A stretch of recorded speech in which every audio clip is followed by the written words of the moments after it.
其实你要想尽办法，像你看你们那天他说他的吴建章，对吴建章嘛，他说他只有5000多天嘛，对，所以他会珍惜每天他要做的事情。对，他是我只有1800天呢，5年的话。这里是只能喝酒的图书馆，一个出租成见、探索未知的地方。大家好，我是 Hank。大家好，我是婷婷。我们今天有一位特别来宾，我们都叫他蛋黄哥。对，他是这本书《云端操弄者》的作者。他已经出了好几本书了，没错。我们先欢迎蛋黄哥。谢谢各位那个观众听众，大家好啊！我就叫黄世代，可是大家叫我蛋黄哥。蛋黄哥，你要不要跟我们讲一下，就是说你之前你是做什么？然后对，稍微说让我们了解。但应该说，蛋黄哥的人生阅历是非常丰富的，但他不知道要拿哪一段出来讲。每一段大概都可以讲3个小时。没关系，我们先讲把妹的那一段。我知道为什么今天你找我来啊，因为我的专长就是把妹。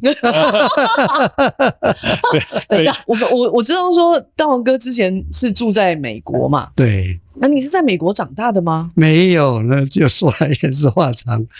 我今年73岁哦，我是1950年生在福建的泉州，所以我讲闽南话，那我讲的台语呢就有泉州腔，所以我每次去计程车坐计程车跟计程车讲话的时候，他说：“哦，你中国来的。”因为我的母语就是泉州腔。所以有点像台语，可是有点 Q 啦，转就会 Q，所以讲起来也是怪怪的。所以我每次讲台语，评论都笑我，你这个是这个卧底的，他说我是，因为在中国的6岁就上6岁上小学嘛，对，那我5岁那个时候最羡慕就是做红领巾，因为所有人上学都戴一条红领巾，那个时候，所以我的哥哥比我大嘛，所以很羡慕他们戴红领巾。可是我5岁就到香港了，所以一家我爸爸在香港那个时候，我们就这样逃出来，然后还好我出来了，要不然我不知道死到哪里去，因为我们有海外关系嘛。然后后来又经过这大饥荒、大跃进、文革，所以有海外关系的人其实都不知道，都没有好日子。所以全家很幸运，全家到香港。所以我在香港呢就讲闽南话的，到了学校就学讲广东话。对，所以我念书全部讲广东话。我念的古文啊、国语啊、孟子啊、政治全部用广东话念。然后后来才来台湾读大学。读完大学，然后毕业之后就去美国念研究所。然后念完研究所在美国做事了。那有一段时间回到台湾做事，退休前又回去美国做检验师，在退休搬回台湾常住。是很多故事。所以很多人问我说：“你为什么会写？”我这本书里头写的是个边缘人嘛。那你想想看，我从小到大都在边缘长大的，我的环境一直都是次等。对不对？主流都不是我，所以我在福建到了香港之后，香港人觉得我讲话有台语腔，这个福建腔，对，我吃的东西也跟他们不一样。我主流是广东人，我到了台湾学国语，侨生讲国语，又是，然后又是加分上去读书，在学校大部分都是中南部上来的，对，所以他们都讲台语比较多。对，当年学校比较不会讲台语了，对。可是我更不会讲的他们的那种国语，对啊。那我到了美国，我又是边缘人，因为主流是美国的白人嘛，你是亚洲人，对，我唯一活得最自在就是退休之后回到台湾，才能真正做我自己的一个人。你会觉得你是没有根的人吗？会啊。对啊，就是我们以前讲那个 rootless， 对 rootless， 对。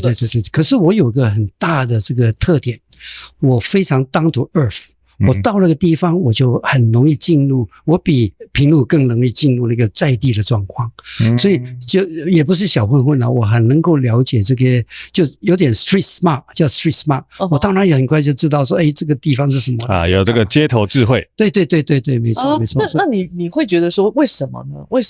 会就是夹缝中生存的人，我相信都有这个能力才能活得下来。从小就要培养这个技能。对，我都要生存嘛，对啊。当然，这个在这个个小时候常搬家的人身上可以看得到这个能力，因为你要一直不停的去适应不同的环境，所以你就知道什么时候这个见人说人话，见鬼说鬼话，对，然后比较容易活下来啊。对。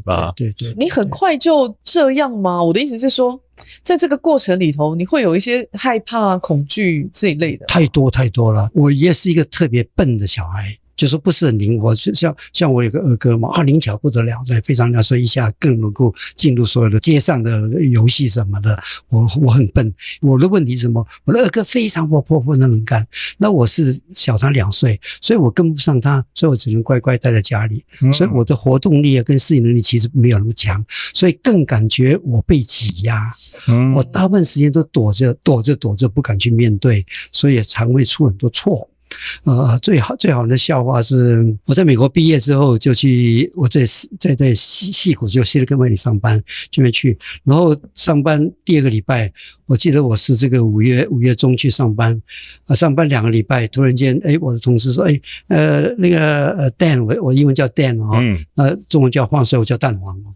蛋黄，回来台湾叫蛋黄，那很顺叫蛋黄。所以他就叫我去开会，我就去开了。那天是6月1日，一进去，然后同事全部坐在那边 ，surprise happy birthday， 我吓了一跳，因为我从香港到台湾到美国，我过的都是农历生日。农历对，我身份证是因为随便乱写个6月1号，那我是5月中去上班，所以他看到我身份证写6月，就 surprise， 你知道。所有人都很聪明，都知道怎么回应。我呆呆的，我说not today， 我是农历生日的。他们应该也听不懂什么是农历生日。没有，我说 lunar， 我说我的 birthday based on lunar calendar 这样子。没有，都不知道我在讲什么，我也不知道我在讲什么。突然间那个反应就吓住了。所以我说那笨的小孩，人家跟我做个生日 party， 我一下都转不过来。只告诉他我不是今天生日后来就主任反正都是6月，就随便跟我唱个歌那样。他们搞不好因为你的反应，他们搞不好也吓到了。对呀，他们也不知道该怎么办，怎么有人这种反应？因为 surprise 大家希望你也很高兴啊，美国人嘛，对，应该就是说Oh my God so surprise， 对，美国人喜欢搞这一套，对，so sweet， 没错，那种假的美国人那种假的动作出来，可是我就突然间愣住了。你说有人那么笨吗？蠢得不得了吗？这个是不是因为你当下有一点其实感动，但是不知道如何反应吧？你看一个留学生到了美国2年读书，研究所读完之后，其实外面社会能够了解其实并不多。因为不是从那里长出来，对，不知道说这个第一次生命给你一个 surprise party， 你如果什么意思？你应该要如何对，这辈子都没有 surprise party， 对啊，突然间来了一个 surprise， 还不知道要该怎么办啊！人生没有那么多惊喜，但的确有很多惊吓，的完全不懂那个什么意思，你知道吗？所以才会这种很笨的回应。所以很多移民就是这样子，移民的生活其实就是这样子。你到个地方，你很久才了解那个当地的文化，你不要说你做了主流文化，你能够边缘里头能够进去稍微跟他们拉杯酒聊聊天讲笑话，这个真是很难的。我有发现这件事情，就是不管你像很多我们朋友不是研究所才去国外念书嘛，他说其实你研究所出去念书，你不见得可以跟当地人聊天，因为譬如说我们以前就开过一台车，那里面就几个譬如说客户的工程师，然后另外一个是研究所毕业才去美国的，另外3个在聊什么？他小时候看什么卡通？对，哇，你完全插不上话，一句话都插不上。对，没错。他们小时候流行的那些，他们去万圣节办什么东西，你完全没有这个经历，你不知道跟他们聊什么。没错。理解啊，如果他们来台湾，我们聊青苹果乐园，他们也没办法。对啊，之类的，文化不一样。对，没错，对啊，就变成是一直不停的在不同的国家当中一直不停的在转换环境，这个听起来真的是蛮累人的事情。对。那你觉得这个东西对你的也有什么实际上的影响，或者说它会让你的这个整个人在哪个部分会变得比较不一样？其实很多，尤其我本来是学商，后来学工嘛其实最重要的事情就是你自己把你的本分事情做好做对。你今天在活在这个环境里头，你有你的使命要做， 对不对？你能够做了，也只能跟着你本分，还是你本能，还是你基本上的能力能够做的事情，你跳不出来的，对不对？所以你不管你在哪个环境，你知道今天的工作，今天的使命是什么东西，你就把它做好，那就是你能够生存下去的主要的机会嘛，对不对？你没有可能跳脱出来。对，我说我能够做的比这个人好，因为他的社会关系啊，他的能力啊，他的成长背景啊，都跟你不一样，对不对？那他今天需要你，你就把你这个事情做好。所以我每个工作都很多事情，我虽然其他事情不懂，可是我工作分内事情我一定要做对做好。你的本分做不起来，你就没有办法活下来。对啊。所以我学到怎么活下来。我这本书其实讲很多灵魂，像我为什么会转到那么地方，那不是我的选择啊，这是什么？这就是命运命盘把你注定。所以我书上讲灵魂，讲到命盘 ，OK， 讲到我们的这个所谓天命，1分钟有4个人出生，所以你每一秒出生的那个人，他的命运是不一样的。降落在我一个人的身体，灵魂是跟身体是结合之后，你的命盘其实已经固定的，对不对？所以我书上有一句讲到灵魂的话，就是说，其实天命注定，不攀比，不批评，不抱怨，把当下做好。这个生命很多苦难，没有一个人生是容易的，在座的不管你今天干嘛。所以为什么我去当小丑啊？小丑一个最大重点是我不完美。我有一次去一个员工大会去演讲，我就跌跌撞撞摔了一跤，然后假装摔了一跤呢，站起来得意的又去演讲，然后就说其实我不完美。在座的600多人，谁完美的举手？没有一个人完美。那做小丑学幽默就有一个转移转念的观念，我本来就不完美 OK， 我为什么那么多计较，那么多批评，那么多抱怨？我只要把我的事情做好就好了。但黄哥可以跟我们讲一下你去做小丑这个事吗？怎么会想要去？因为你其实原本是读这个工程师然后你在这个外商在美国工作，那为什么后来会跑去当小丑，然后去这个老人院安养院？对对，安养院。对，然后去娱乐他们。对对，没错。你怎么会想到做这个事情？我觉得做很多事情跟自己个性有关啦，就是说这就是你自己的人格特质有关。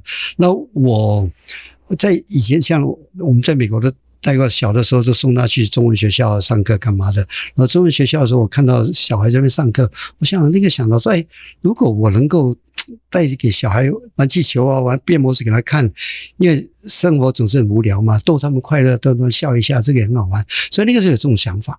OK， 那个时候30几岁的时候，然后我退休之前，退休是要做准备的，因为退休之后你的时间都是你自己的，你要做什么？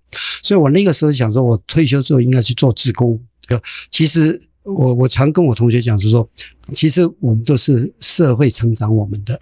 对不对？不管今天人的人，今天社会给我们父母，当然也是社会会把我们养大，给我们教育社会给我们有机会工作，我们是社会成长我们的。当我们放下这些责任的时候，我们今天是回馈社会、贡献社会、参与社会。OK， 这也是老人过程里头其实很重要一种生活方式啦。不要说自己就一个人孤独在家里，参与社会，那回馈社会也是我们该做的。要参与。对呀，也比较不会变老。没错，真的。所以社会成就我们应该回馈嘛，对啊。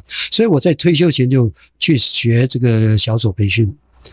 学完之后我就去做志工嘛，那是一个偶然机会去一个安养院，第一次是一个朋友带我就去了，所以那场完了之后我就一直参与在这个小丑表演里头。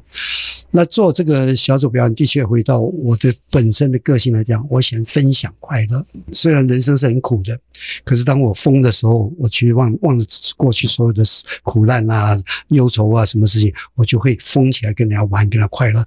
那当我第一场、第二场下来之后，我发现其实才感受到施比受有福，因为我真的是看到从我带给别人快乐，别人的看到他的快乐，我得到很大的感受，所以我自己很快乐。另外一个是我看到我可悲的未来。怎么？因为你不知道，因为当你老坐在安养院的时候，那感受真的很可悲。辛苦，可悲，因为每个人不一定，我们将来会怎么样，会是人是事，没有人知道，天命注定，跟我一点关都没有啊！我怎么做都没用。今天就算你非常努力吃啊喝啊，就运动干嘛，你还可能碰到，可能有一天是人是智，对不对？所以你看到了可悲的未来，你更能珍惜你的当下。所以做回馈社会、做志工这个感受，你会更能够了解，其实更多人比你更苦难。你更能珍惜你现在有的东西。你是怎么样保持你的一直都有办法这么拥有这些正向的能量？我觉得这个是很困难的事情。对啊，我是觉得我小的时候不是这样子啊，我生气了，你问平如知道，我憋起来关1个礼拜都不讲话的，是一个很憋的小孩。我觉得生命最大的目的就是在不停的学习、成长、智慧。你在碰到苦难的时候，当然你讲的好听点，当成礼物，当成功课，那些都是废话。你要想到你哪一天都会老，都会死，都会病，对不对？所以哪一天你到那个时候，你如果还是窝在那个点不动的话，其实对不起你自己。哇，这个实在讲的太好了，这个实在讲的太好了，不是？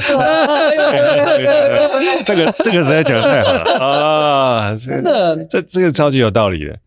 对啊。我觉得我们人生势必有很多这种当下我们觉得过不去的关卡，或者是我现在正在觉得自己很可怜、很苦难，或者压力很大，或者什么东西，就一定有很多东西过不去的。对，但你可能就时间放远一点，像蛋黄哥讲的，你把这个关注的焦点放在远一点，想象你老的时候，我老的时候还要在这边像现在一样骂这个人吗？对，没错，这个人真的，这个人对我来讲真的有这么重要吗？没错，对不对？没错，他会来参加我的告别式吗？对，其实根本就不会嘛。没错，对。你是一个很勇于冒险的人吗？我有一个有点特质，就是很好奇，刚才讲很好奇，然后好奇就会去学，而且我的运气很好，我学东西都有结果。你跟运气很好，对，运气很好，他跟运气等一下，我先前情提要一下，蛋黄哥之前做了很多很酷的事情，我记得他60几岁的时候就跑去冲浪，然后我爸就说，这冲浪到底是被浪冲还是这骨头这一把年纪的骨头到底是我爸都觉得不可思议，因为我爸是属于那种你知道很吃就很都窝在家里啊，他在家里画画，他不太出去运动这种动态的他不太行。对，然后看你去当小丑啊，然后就写了书啊，然后之后还写了一本小说啊，对，完全不可思议的一个人。我刚刚就到底哪里来的？对，就是你知道，大家在听的时候会觉得说，哦，这一本《云端操弄者》maybe 是一本散文，之类的。No， 它是一本小说，长篇小说。写小说很困难，很困难。其实就是我运气很好，当然碰到好的编辑的。我要谢谢这个。来，那我们来讲一下，你跟运气是好朋友的。对，因为我虽然生活都很苦，我工作也很苦。我是在台湾是读商的，我是侨生嘛，前面成绩都比我好，因为他们是考进去，是不是？是可以考第一名进去那种的。那我当然读得很辛苦。读到美国，我到美国去读 MBA， 那我美国一点都不懂。我第一堂课 marketing 的课程，给我一个叫 Bubble Quad Project， 你知道 Bubble Quad 是什么吗？不知道。我那个时候20几岁到美国，人家做 marketing 要做 promotion of marketing 的这个 Bubble Quad， 原来是 tennis court 里头吹气那种，就没有硬体的那个网球场啊，是打气的网球场这样子啊。一个网球不会打。Bubble Quad 什么都不懂，怎么去 promote 这个 marketing 呢？我就一路之下转去工学院去练功，结果我就跟工学院一样，工学院学生一样读书。所以你看，而且我还读毕业，所以我永远处在那个 second tier。但最厉害的是，你这么一直在边缘，然后最后还把它弄完了。对，所以我说我运气这个超强的，边缘靠一圈。所以我说天命，我有个特质，评论最清楚，我做什么东西不管好坏都有个结果出来像我去做事也是一样，我明明那工作难到我根本没可能的。OK， 我的 project 难道是什么？我做运时通讯系统。陨石，对，你是说，等一下，你是说外太空的那种东西吗？就是那个也没有外太空，类太空那个是在不远，大概1000公尺长。我们气流层有一层叫陨石层，就是流星啦。它是靠近大气层的这个大气层的OK， 所以它因为它有气层，它叫宇宙。拍谁，我对这个地表以外的东西其实没有很理解。然后呢？所以那个工作就是用那个无线电波，就 radio 打上去，碰到陨石尾巴，陨石烧一条尾巴。你们是许个愿，我许个愿，希望它反弹回来，所以我能收到信息。那为什么会这样做呢？因为当时有手机很大，那个大哥大手机，它那个是所谓大砖头手机嘛。对。可是手机只能在 city 城市市区，对不对？然后美国高速公路那么多。卡车通讯没有通讯设备，对不对？那 CB radio 一离开 city 就没有了嘛，对，所以靠长途通讯，那就靠这个陨石通讯。那个时候我们发展做了3年了，当然没有结果了，公司没有上市。OK， 靠陨石，然后打到陨石，然后会弹回来的。哇，这个听起来很酷诶。是我也是做了，让它产品出来，而且有卖出去100台。问题是后来卫星通讯出来，卫星是射出去到外太空，对，然后还可以再弹回来。因为它卫星固定，更远，它固定了嘛，对，它有固定，不需要靠天吃饭，我连靠天吃饭，靠宇宙吃饭，靠宇宙吃饭。那可是我每次都做得挺好的，因为当然产品没有做出来很好，对，没有销售。可是我的工作，我怎么做都有结果啊。像我也没想到这本书写出来居然会印出来啊。我写的时候就是写啊，然后就边写边整理，就把它整理出来，印不出来。你觉得你在这个过程，你是相信你自己可以做这个事情吗？我相信，对。为什么？我的意思说，为什么？像你没写过小说，你为什么相信你可以写小说？对，我觉得我那个脑袋很想象力很丰富啊，我想了很多别人想不到的东西啊，所以我里头为什么那么多东西？因为我很多东西去跳出来写嘛。当然，我刚才写的时候，我没想到会写出一本真的可读性的小说出来了，我也不知道。可是我越写越投入，越有想法的时候，要创作出来的时候，我觉得应该是可以的。那你小时候就这么相信自己去做没做过的事情是可以做出来结果的吗？我做的时候当然是不知道，可是当我写了一半的时候，我觉得应该是可看的可读性的这样。所以我自己有个感觉，是我投入东西都一定有结果的。当然我也不会说随便去，比如说我现在没有办法去爬这个8000公尺嘛。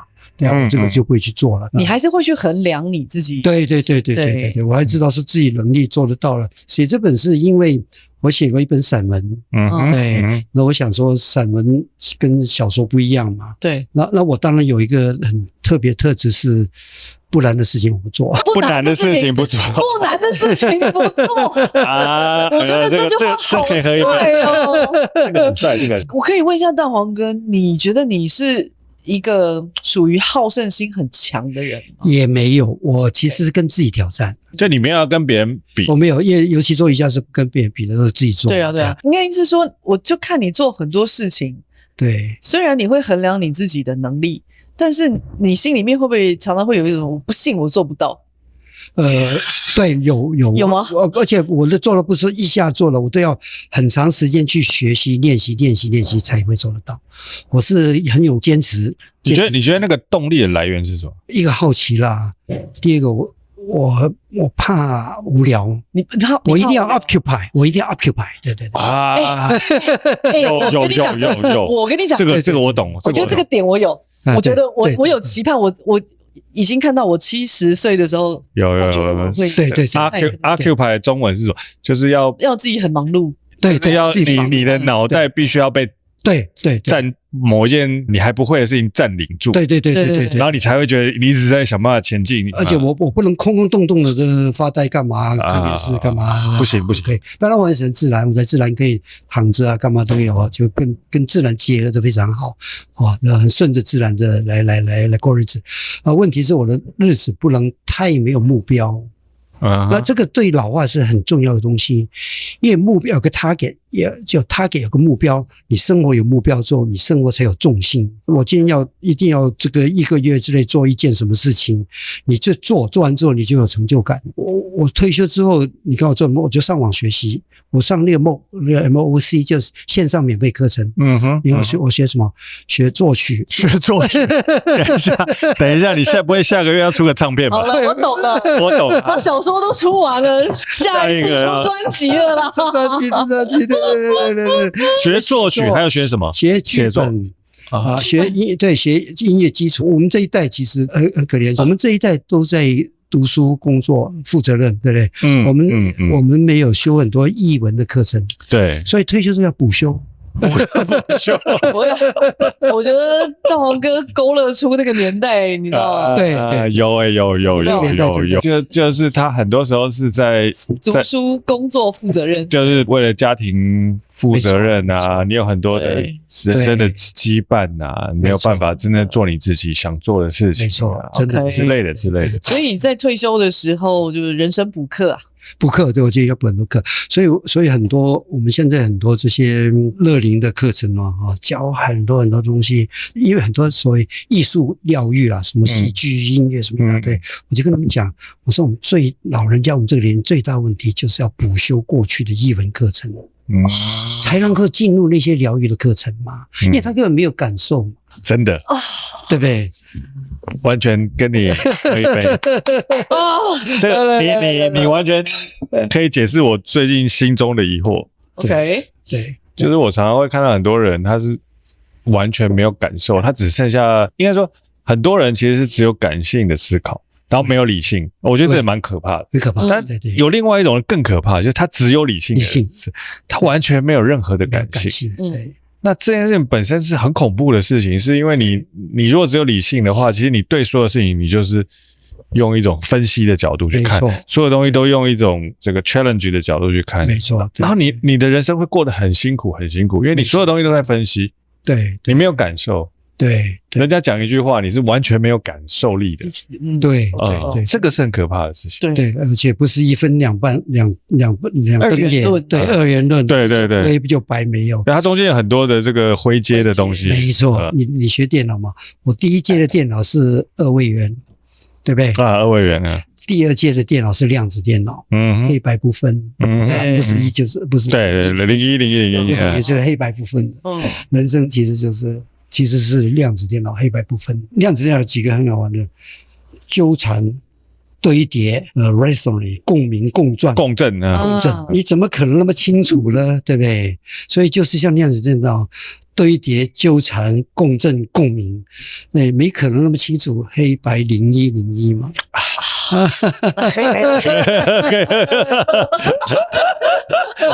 没想到看量子电脑也可以体会人生哲学。我觉得大黄哥变成我的 role model。没有，怎么可能？我是一个70熏老人了。可是我觉得你的那个好奇心也好，跟勇于尝试，然后你不限制你自己这件事情，哇！对。那我觉得这件事情其实超级值得学习的。对啊，因为我觉得很多人其实在可能35岁过后就开始把他自己说，我适合做这个，然后我其他事情我都不要做。然后我可能这辈子就这样了。很多人是这样的感觉，就我也不要再去挑战太多的东西。但我觉得你一直在不停的挑战，我觉得你的那个挑战的目的好像不是需要这个社会给你更好的评价，而是你自己很想要挑战自己。没错，这个时间要做更好的运用，然后怕无聊。你是很怕无聊的人吗？我也可以一个人很闷很久的人，不出门1个礼拜也都可以啊。对。可是我觉得你做的事情就是，你知道他也会是量力而行，而且他的顺序是什么？你知道吗？我想做，我先做，然后做到一半的时候，我觉得我很可以然后我就从往下就去做。对啊，他的顺序是这样子的。对，也是边做边学啦，一定要边。他是先做了，感觉就是知道自己的极限在哪里，但是又不会设限。对。当然我也很多做不成的地方，譬如说我去冲浪，对不对？那我觉得我一定可以的。对，因为看起来要你跳起来就好了，看都不简单啊。殊不知其实有点那个还是要练习的、当然了，因为你知道吗？超难，我去冲一次，我觉得我完全是被浪冲。被浪这样的，你像那个伏地挺身那个都起不来，何况你在 split second 你都一碰脚就要站起来，动作还是要控制那个板，那个动作根本我连跪起来都还不行，还想着跳起来。它撑起来需要这个核心，对，核心下背要很有力、没错，你从整体的力量要很强。所以我就去尝试啊。那第一个是这个跳上来了，第二个那个浪是一波来，对。所以你滑出去的时候，你的背力那够力气啊。所以我刚才讲说我做事情都有结果。那我冲浪很辛苦，滑1波、2波、3波、4波出去了，看到浪我跳不起来嘛。可是我看到美眉一个一个出来，因为那美眉都厉害，都在外面，都没有在里面。这本身也是很不错的，很有回馈，所以我做事情都有结果的。你看，我觉得这个回馈超级棒。很多那个运动中心，那个乐龄女子都看帅哥啊，看帅哥也可以看小鲜肉，这个是原始的动力 motivation 的来源啊。你现在还会去冲浪吗？不会啊，因为真的起不来，而且越来越退化。对，如果练了肌肉群之后，可能像做重训练出来，可能还可以有机会。对，还是必须要对这个大自然要有敬畏之心。没错，真的，因为这个海不是开玩笑，海真的不是开玩笑。在我们录之前，你跟我讲那个荷尔蒙理论是什么？对啊，讲一下。对啊，其实那个很有趣，就是我在美国上班的时候，那个时候我在办公室嘛，我的老板是犹太人，他看很多书啊，读很多书，他就跟我聊天，跟我讲说，人生最大3个关卡都是跟荷尔蒙有关的。对不对？第一个关卡就是青少年你发育期，荷尔蒙在变 ，OK， 所以你身体肌肉啊、筋骨啊、长相啊，身体都在变化。忽然荷尔蒙增多了，多到你不知道怎么处理你的人生。对，那个时候很动荡，多到不知道，真的是那对，不知道怎么处理你的人生。对。那我讲我的这个所谓青少年的整个荷尔蒙影响我，对不对？我以前是黑矮的，都坐前排的。OK， 可是我13岁的突然间荷尔蒙变化，我挑高一个暑假下来我高了，我现在是182公分嘛，我本来是180公分，做瑜伽多了2公分，相信我会长，会长，真的会长，因为你整天伸展嘛，以前上班的时候弯腰驼背嘛，我以前你知道吗，是一个人家叫我娘娘腔，你现在看到我笑嘻嘻的啊，我很忧郁一个男生，小的时候出生的时候我是第4嘛，是2个哥哥1个姐姐，我是第4个，我在中间小孩。然后我出生，我的乳名叫阿妹，阿妹台语就是妹妹啊，叫阿妹，哇，会哭啊，什么事就对我一笑我就哭的那种啊，所以叫阿妹 ，OK。所以我小的时候，我到香港上学的时候，人家叫了艺名花名，我广东话叫花名，就是别名嘛。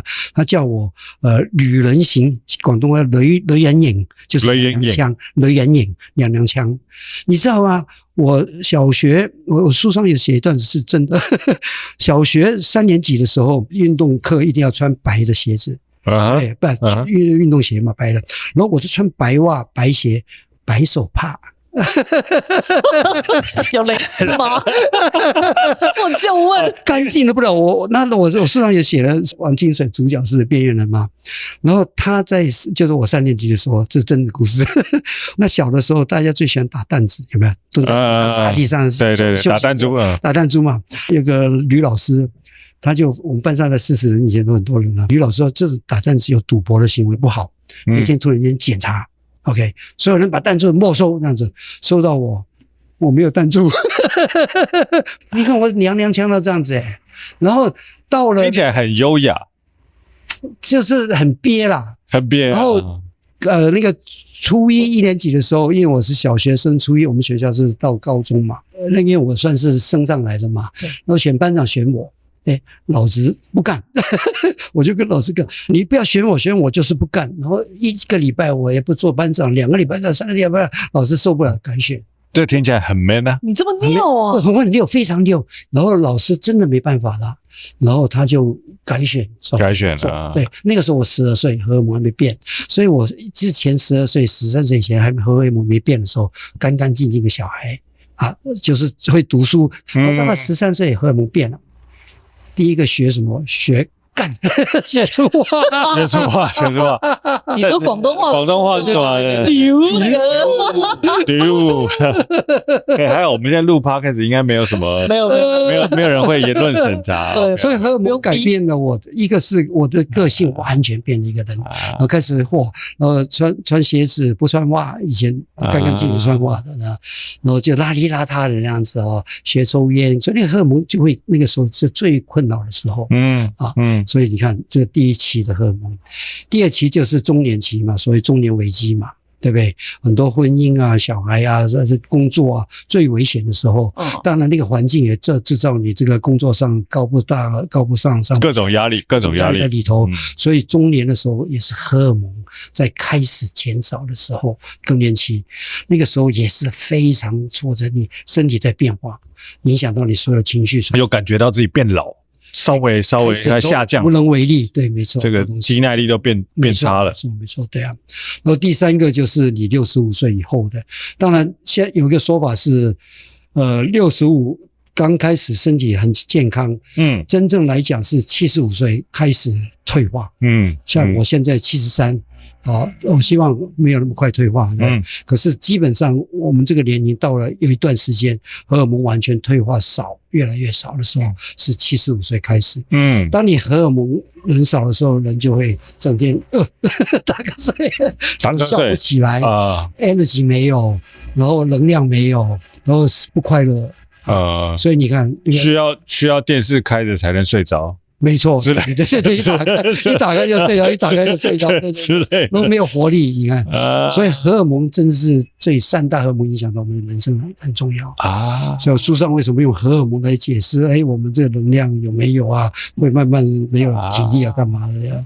真的用另外一个角度去看这个事情，好像是真的就是可能这个荷尔蒙会让你感受到你变了一个人，然后你自己还不知道要怎么跟这个人相处，会。对，然后会很困扰，对，然后这困扰会让你干很多蠢事，没错之类的。我跟你说，我40岁的时候发现我长了一根白发，一根而已。对，但是对你来讲就是很严重，因为我吓到对呀，因为你觉得你永远18岁，我真的有吓到，我本来就没有意识到说这个我开始，比如说我40了，什么什么之类的，然后我40岁的时候发现我第一根白发的时候。我其实有惊慌，我必须要诚实说，天哪，我开始在老了这样子，然后我弟就跟我讲说，你才一根，对，才一根，你才一根，还好，迟早是会很多根的，迟早会发生，我也明白，但是因为我一直没有意识到这件事情啊。这个很有趣，就是你人生很多事情，你知道你迟早会发生这个事情，但真的发生的时候，你不见得能够接受。所以很多事情其实自找烦恼嘛。英文很简单 ，take it inside。你把那个事情 take inside， 如果你从高度来看，今天有10个外遇，它只是其中之一而已嘛。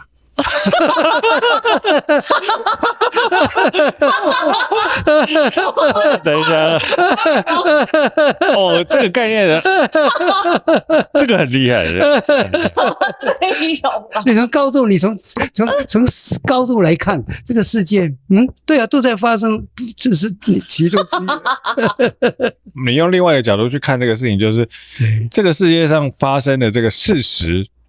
跟你的感受很多时候是分开的，对，很多时候这个事情发生的事实，它不过就是这个世界会发生的事情的常态之一而已。它每天都在发生，它任何人都会发生，所有人都有这个问题，但你的感受完全是另外一件事情。对啊，对，是这感受，对不对？大部分时间我们没有办法把事实跟感受分开来。对，很多时候因为我是当事人，对，没错，你知道吗？我是当事人，对，你知道吗？我这个我过不去，我过不去啊。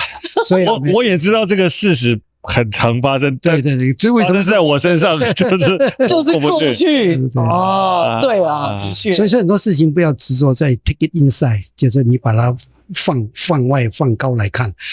那我觉得生命总是很多像你一根白头发，对，你什么事情会发生？你最重要是你在这个 moment， 你想想看，你活到现在，你学到了什么？我相信每个人在成长过程一定 more or less 学到一些东西，不要跟别人比。所以你看我今天碰见这件事情，碰到这个大挫折，还是干嘛，一个长出一白头发，我活了40年，我过去学了什么？有没有白活白过了？最重要，因为生命活在世界上最重要就是自我成长，对，没有人帮你成长，只有你自己成长，所以你要自己去感受你成长。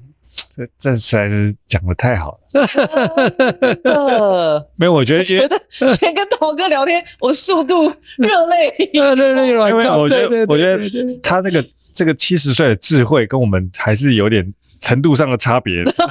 可是当你70岁，你可能更好、更智慧，所以这个就重点在这里啊。这个很厉害。我觉得蛋黄哥有一种，就是我之前讲的，就是人就是要越活越年轻，大概就是蛋黄哥那种状态，你知道吗？我有感受。对，就是他不是说你把很多东西放下了，我没有觉得，应该是说让自己越来越轻盈。如果用平路的原话，苦每个人有，不要他跟着你走。平路的话，我说不是这种话啦。等一下。那我想问蛋黄哥，会去很忌讳别人跟你去聊老这个议题吗？我不会，因为我看过很多这些老的过程。其实我们每个人都有长辈啊。对，你去看看你的父母长辈叔伯，我知道阿公阿嬷都有老过的事。对，你如果把他人生写成一本这个过程历历，他是这样上上下下，上上下下，上上下，有起必有伏，有上必有下，有没有？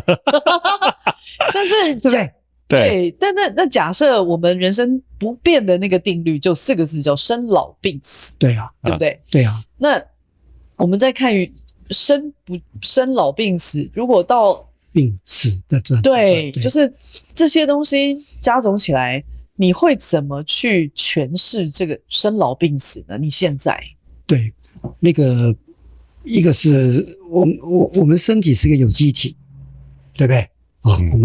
我感受到这工程师要出现了。等一下，这工程师的脑袋出现了。他这个起手式跟我讲话的内容一样，开始要有机体画图。我们是个有机体啊，我们先把框在有机体这个路线。先框有机体，对，真的我是有机体啊，有生必有死啊，对不对？所以我书上有写啊，地球也是有机体。对，它爆炸来了，它也生也会死啊。对，所以其实都是一个自然现象、宇宙现象。我的荷尔蒙也是有机体，它是自然的。我们两个用指数工程的两样，你的跟我的是不一样。对不对？那时间到了，就是该衰退的要衰退。对呀，我们顶多就是尽量维持。没错。所以你看我第一本书是《第三人生太好玩》，我退休之后，对不对？退休之后，所有人都睡到自然醒。那我那本书写的是，然后呢，我要做什么，对不对？因为睡到自然醒，你不玩，你不干嘛，你就一直睡到自然醒，那就没了，对不对？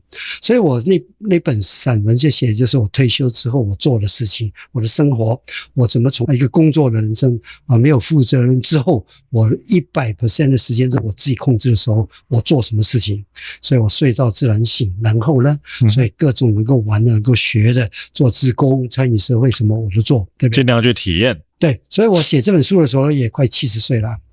那我想说，我在写一本70岁以后的日子，我也不知道啊。我用散文我写不出来，我就虚构啦，小说就能虚构啦。所以我这本书写到跟生死有关的事情，有个电玩就是 AI 跟 VR 电玩，叫做云端乐园嘛。云端乐园就是我里头有几个步骤，第一个步骤就是探索生命之旅。它的 AI 会带你走过你从少年、中年、老年，你只要把照片给他，把你的 resume 给他，然后他跟你对话，他有感受。我这个 AI 有皮肤感应器、情绪脑部，现在脑部这些感应器都有的，对，所以这样的情绪跟着你情绪的照片编造你过去成长的故事。分6个阶段，所以第1个阶段把你看完了，所以当你把这个事情是看完之后呢，他下一步就是走最后1里路，怎么面对生死。那我这个电玩其实是为了解决现在高龄社会老人家活太久，活得不健康，你只要玩电玩的话，你玩到末期之后，你所有的缘分解决掉了，你的4道人生什么道歉、道爱道别都解决之后，你就会睡觉。然后就自己睡到自然死，这是所有人最希望等到的事情，对不对？是不是？然后我还有下一段呢，睡到自然死，然后呢，灵魂上天堂去，发现我们生命是被灵魂操弄的。当然操弄很多种操弄者有很多，其中之一就被灵魂操弄，就我们的命盘操弄。对，我中间有一段他上天堂。上了天堂之后，看到，因为那是个电脑，叫爱天宫加上 Internet， 爱天宫，爱天宫就跟他算他命盘干嘛？你还不该死，回去吧，好了，你有些使命要做，然后就那我上天堂的时候，他有2道通关密码，第1道的天光密码叫身心灵元，身体、心理跟灵魂，对不对？可是最重要的，我们是有身体你也懂，心你也懂，灵你也懂，缘你就不懂了，因为那缘分不是你可以控制的缘分是跟外界有关的。对呀，你碰到好缘你就来，所以像每个婚姻、每个人的朋友的关系干嘛？真的你很莫名其妙碰上的。从我们以前为什么从福建到香港到了台湾，到台湾碰到平路。然后跑去美国，然后美国又跑回来，这样对很多都是缘分，很多是缘分啊，而且不是你控制的，对不对？所以你看，第1道让你的身心灵缘进去，然后叫第1道通关密码。第2道通关密码是什么呢？你有没有根据你的灵魂给你的密码，就是你的命盘，把你生命跟着命盘演完，你灵魂才能归天。所以我们要把你当下做好，把你该角色演完，你才能灵魂回归。哇塞！等一下，这个，所以有没有生老病死，全部都是。所以为什么就弄了一个天命注定，不攀比不要跟别人比，不批评别人，不要抱怨，你就把你当下做好。你觉得你在这个世界你想要做的这些所有的事情，都是你想要体验的吗？对，都要体验的。每个阶段我能够做的事情，我对思考我能够做什么。那像我现在挑战是什么东西呢？我回来去社大学了电子钢琴啊，对，其实它是爵士钢琴啊，对。那我对啊，那个也很难啊，对。弹钢琴是一件很难的事情。到底学了多少东西啦？我因为男生也比较少，那每次你说那边有妹吗？你是要告诉我这个事情吗？社大都是拿那个敬老卡的，敬老卡，好，敬老卡啊。然后因为我学得很快，然后第1堂课老师就发一张纸初级班，然后第2堂课就第2期班，第3那个老师发错第4期班，你知道，那我就傻乎了，我去弹，我也弹会了，所以我一下就跳到高级班去了。所以我上的音乐啊，什么作曲的，然后我最想做什么呢？我要练爵士里的即兴演奏。哇塞！我做不做到我不知道，这个难，对，很难。你给自己的挑战也未免太高了吧？可是我没有说2年，我要5年时间，5年，对，才会出来。因为第一个基础要会，当然，对，钢琴开始要长时间的练习，因为即兴才能表达你的情绪感情。好，那我5年后，5年，所以我会5年之后，连5年我78岁，因为台湾男性平均年龄是78岁。你要讲，你到底要讲大话都没问题。我觉得大王哥的那种好奇心跟他一直去寻找那个可能性的那个强度很高就那个你会感受到他对这个世间的好奇，然后他愿意去花费他的时间去体验，然后去学很多各式各样他可能从来都没有接触过的东西。最厉害的一个点是他最后他可以弄个结果出来。这个是我跟你说，我也想弹钢琴，但我想归想，然后我都没有去弹。对啊，其实你要想尽办法，像你看你们那天说他说他的吴建章，对吴建章嘛，他说他只有5000多天嘛，对，所以他会珍惜每天他要做的事情。对，他是我只有1800天呢，5年的话。我难道还跟你们我货吗？不要啊，对不对？还是跟自己过不去嘛，对不对？就不管你剩几天了，其实剩下的那个天数都是你自己的，没错，其他人没有办法分享你那个天数，没错。然后你这个天数你要拿来做什么，真的是只有你可以决定。你自己对你自己最愉快能对啊，你就算过去的你生活到现在的几千天。你生活都很不顺遂，对，但你接下来的几千天，你可以自己决定你要做些什么事情。没错，我说真的是这样。没错，我觉得在他身上，我看到了另外一个看法是，我觉得人的潜力是无穷。是的，你只要相信自己。对。所以你相信你自己吗？我相信，因为也他毫无悬念。我相信啊，因为我其实我不是说，譬如说你像你现在叫我做一些我知道我做不到了，我就不会去做啊。对啊，我知道我虽然我是那个你知道中乐跟西乐是差很远的，那我觉得我对胡琴的感受很深。那我觉得音乐的感觉我是有，可是到了这个那个所谓古典音乐的层次，我是绝对没有，尤其爵士。对不对？像我中国音乐里只有五个音嘛，对，宫商角徵羽，对，只有音嘛，对啊，没有 C， 没有变 F 嘛，对，所以这个是没有，所以我要学，对我来讲，我突然间学到一个是12个音域，有半音，第二个还有和弦，好了，还有即兴，从和弦里头变出不同的即兴和弦出来，这是很难的。那我不能说我做不到我就不做啊，我还是给他实干。所以我就说我1个月，我的规划是1个月弹一首歌，弹得很熟练不会错，因为你从不会错之后才能变化嘛，对不对？你要熟能生巧的时候，你才能变化。所以你如果说我今天演奏会有10首歌，我把10首歌弹到熟到每不同的这个练到我熟到我烂熟之后，我开始以自己的感受去变化它的和弦。我相信我做得到。哇塞，你真的，他真的是一个。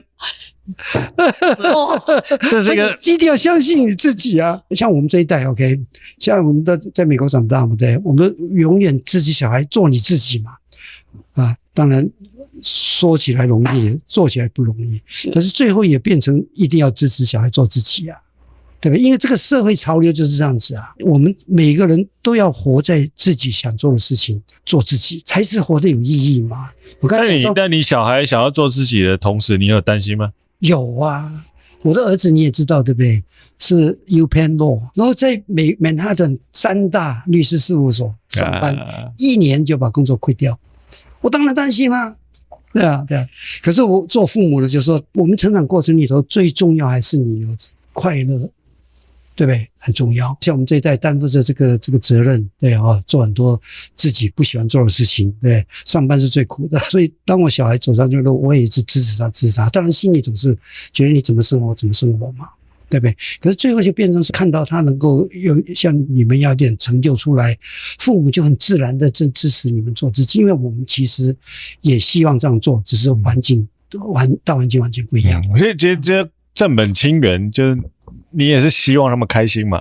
对啊，你要看到，因为你养小孩为了什么？健康快乐嘛。你希望他们开心嘛？对呀、那只是说他要怎么做？他要应付的考卷跟你当年写的考卷的内容不太一样。没错，没错。那个原型心理学里头有讲到，我的书有讲啊，我们生命走过所谓英雄的旅程里头有经过，它有几个角色我们都在扮演，其中有6个角色，其中一个角色叫做魔法师。魔法师的正面来讲，他是 magician 的，可是他的阴影是担心太肤浅，所以没有对错，没有黑白，没有清楚的，中间总是有个平衡在。所以不要说我能够做到，我做不到，不会。这个是我一直很喜欢用这个自然生态 ，OK， 有机体，它是自然的。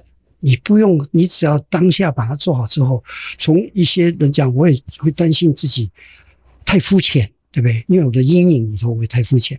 可是我也的确看到我爆发了魔法，所以不要去太执着。我有没有这个能力啊？因为有正必有负，有上必有下，有起必有伏。我们那个当下那个阴阳平衡是自然现象，不要太执着那个 moment。哇，这是一个另外一个很深的哲学概念，要慢慢去体会啊。但是我觉得这个是一个经历过的人生哲学啊，真的。我也不是我经历过，我们先人都经历过啊，对不对？我的父母、你们的长辈、我的长辈都经历过这一些啊。对，但我觉得这个是必须要从一个工程师的口中讲出来，特别有说服力，因为我觉得他可以归纳一个东西，可以讲到一个，听起来就是我应该要相信这个事情。我是真的，你讲完很多东西，我需要好好想一下，就是很有很多感受，就是感觉你多活我30年，真的是很认真的在活那30年，真的认真的在活。我也很羡慕你们很有趣啊。没有，还是有责任要负啦。这个时候，对了，我这个年纪还责任稍微多一点，小孩还小，对，还在念小学，你知道吗？那时候在美国上班，压力还挺大的。上班我就说，这个社会有问题啊。怎么说呢？我说我们这个时候正在年轻力壮、好奇心有活力、荷尔蒙高升的时候，叫我坐在办公室太可惜了。我应该用退休金来玩10年，玩到30几岁才去上班，又成熟又有见识，又甘心。甘愿，对呀。但我后来用另外一个角度去理解这件事情，就是会不会是其实人生就一直就是你说这个命运啊，对，就一直要给你各种考验。对，没错。然后在这个考验之下，你才能够真正去理解说你真正想要在这个阶段你需要的东西是什么。没错。但如果这个阶段都太过于顺遂的时候，你很有可能就你不会珍惜。所以一定要苦过才知道这个。我常在想，为什么我们在我们最黄金的年代，我们不能够拿去玩，必须要去工作养家这个事情。对，我常在想这件事情，就为什么我们被迫要在这个体力最好的时候、创意最好的时候，我必须要去赚钱养家、养小孩，然后面对这个爸妈老了，很多这些事情，就是你会很多压力在你身上。我后来去思考这件事情，就是这个其实是一个试验，去让你真正知道说，对你来说最重要的事情是什么，你想要珍惜的是什么，因为你时间就是有限嘛。没错，对，你没有办法所有事情我也要玩，我又要工作，然后我又要赚钱，我又要照顾爸妈，我要照顾小孩，没有办法所有东西都面面俱到。就是因为有这样的局限，所以这个局限才可以让你去选择你真正最想要的东西。其实养小孩最大的成就就是学习我们自己的成长。因为从身上看到很多事情，为什么我当时会这样做？为什么我这种想法？所以从他长大的过程里就学到我自己才会从身上帮助我成长。人生这么长，然后到目前为止，对你来说，爱的定义是什么？对你来说，爱就是你知道爱自己之后，能够产生为什么我爱他，才真正是表达爱他。就是你要了解他爱的东西是什么，才能真正给他爱。你婚姻的时间也很长，对。那很多人会问一个问题是，人为什么要结婚？所以婚姻对你来说，它的意义又是什么？其实也是跟养小孩有成长的一个部分。如果你没有贴切跟一个人相处的话，你根本不知道人是不一样的，你根本没有一个能力去相处一些不同的人，去赞赏还是欣赏不同的人他的优点跟缺点。所以婚姻在成长过程这个让我能够面对各种人我都知道怎么处理的一个智慧。这个学习过程是很辛苦的，对不对？像我们从家里父母教的学校教的突然间怎么都不一样啊。为什么那个我隔壁那个为什么他一定要开灯开那么近在看书，对不对？为什么到时间他不睡觉？这些都不一样，都不一样，他有他的道理。他的道理，我突然间明白什么叫文化冲击。就他做的这个事实本身其实没有怎么样，但对你来讲就是一在很大的 culture shock。我就想到一群臭男生在这个宿舍里面，然后你知道每天都流很多汗，然后在那边打电动。没错，对，然后讲一些垃圾话，然后就觉得哇，人都应该是长这样。对，忽然间他看到了一个妹，之后他的人生就改变了之类的。生命的意义是什么？学习成长的智慧嘛。那当然智慧每个人解释都不一样譬如说我从婚姻里头还是小孩里头学习到人的不一样，那我知道怎么调息，怎么面对我不同的这个人群的时候，我更能够有包容，还是更能够有同理同情，对不对？所以你每个阶段有不同的学习的这个东西。像我这个年龄，我知道我从小到大我不停的学习，不停做不同事情，我相处不同的人，然后我今天看得起来，我学习到我今天对这个人的包容，对也不只是放过别人，也放过自己，对不对？因为我知道很多东西是不是你要干嘛就做得到的能够面对将来不可预期的发生的事情，OK， 这就是一个学习的过程嘛。学习到从高度来看事情，学习到很多东西不要 take in， 因为很多事情都会过去，你只要跟着你的剧本把它演完，把当下过好，这就是我们活着的意义。每个人都有一个剧本等着你去演。所以你可以说你是你生命当中最好的演员吗？如果不是最好的话呢，我觉得到了老的时候，到了临终那一刻，你都会跟自己和解，你都会想我也是最好的。如果你没有最好的话，你不会闭上眼睛离开这个世界。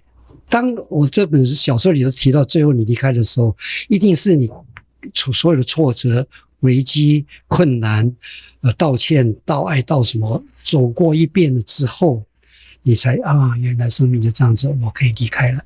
所以每个人都是善终，最后到了最后临终那一刻，如果有智慧的人的话，他就是含笑而去，跟一切生命和解。如果你没有办法自己和解的话你就是含冤而去，还是含泪而去。所以是你生命一个选择，当你临终那一刻，还是你到了最后一路的时候，你尽量把你身边要做的事情，要和解事情，要讲的话要跟什么事情把它做个了结，你就能够含笑而去。这是一个每个人的生命自然现象。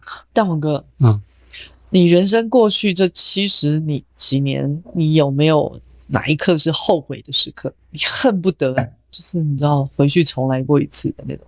我觉得我在这个所谓 mid-age crisis 的时候都会，那个时候因为那个时候其实很混乱，你就觉得怎么会 caught into 这个 situation 干嘛，不管你是什么情境，都希望说我为什么以前不做这个做这个，对不对？可是这就是为什么我到现在你问我一点都没有。